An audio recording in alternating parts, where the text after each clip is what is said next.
Welcome, boys. What? No, no. Over. Hey, hey. No.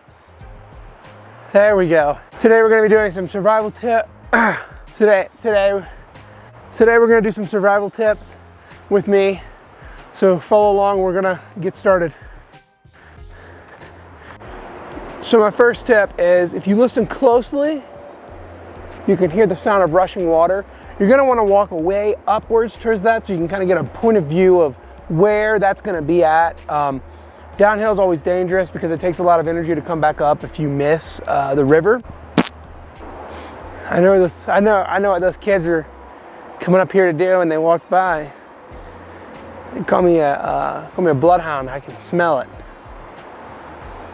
So when you find a smooth log like this, you know it's a good rock. It's not a good rock. It's a good log.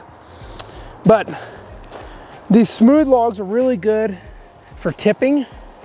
So you take them kind of just like this, and you just kind of throw them down. Look at them go. Woo! Oh, hey, I didn't see all there. Another tip. You always want to look for the littlest tree in the bunch. This one here. And you're going to want to uproot it because it's taking away from the energy and the resources that could be used on these bigger, much more grande trees that need it more than this piece of junk here. So you kind of want to just tug at it.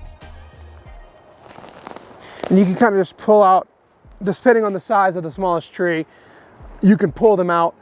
And now you have fuel and food for your life for out in the wilderness. And also, if you're you're just kind of on a hike, you know, not really needing water or food or a shelter, you can really just throw these down the hill. And now it's hanging out with its friend. So if you're looking for a snack while you're, out in the wilderness, you never want to eat a pointed plant. Those are the ones that are deadly. So something like this, you're not going to want to eat. It's very pointed, but something along the lines of like this, you see, rounded, very friendly. All in all, it's gonna be a good, healthy snack for you. Gonna give you the energy you need while you're out on the trail. And honestly, it just tastes like lettuce.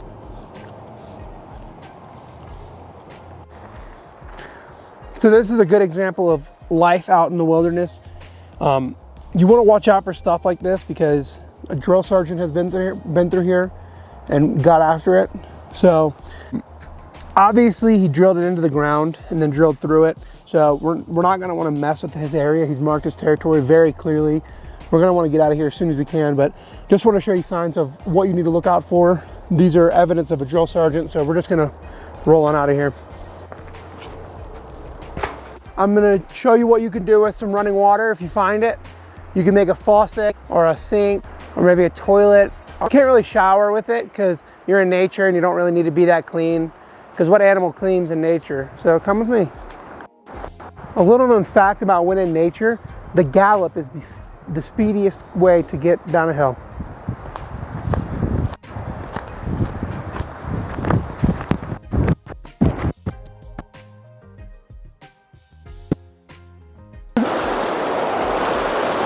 Welcome to the Colorado River. We are here at the Colorado River. There's a few different tips I'd like to show you with this river. The first is that it's very cold. So when you get into it, don't be alarmed with how cold it is. It's made of ice, being that it snows here. So one good tip I can give is that when you're crossing it, you just gotta cross it. There's no oh, let me try to stay dry, because you're gonna get wet. So the best way to do it is just go in for it and just do it.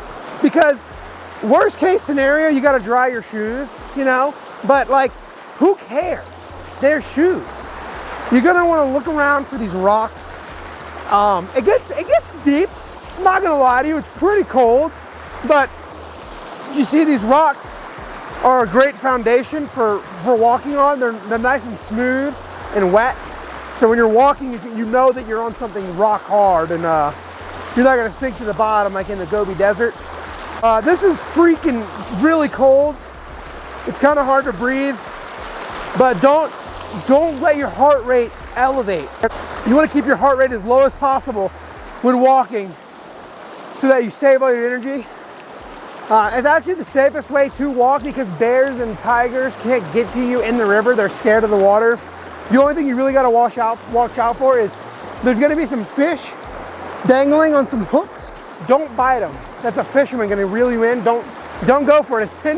As tantalizing as it looks, it's a trick. He's going to hook you on the mouth and pull you up, put you in his ice chest, and then you'll be really cold. So don't go for that as food. You got to find your own food when you're going in the river. This is the most powerful part right here. Once you conquer this area, there's nothing to be afraid of, you know? This is like 10 gallons of water right now. Once you get a hold of this, there's nothing that can stop you. It's also best to travel upwards because civilization is always up a river, never down. So whenever you come up across the river in the nature, don't go down because no one lives down a river. That's like lame, you know? So go up and you'll find some really cool people to hang out with. Thank you for watching my nature tips in the Colorado Rockies. Let me know if you want to go to the Indiana Rockies or the Wisconsin Rockies next. I think those are the places to go. So let me know. I'm on the road traveling right now, traveling across America. So if you have anywhere you want me to stop on my trips, just leave a comment below. Leave a like. Thanks for subscribing. Leave a like, and I'll see you on the next video. That is lunch.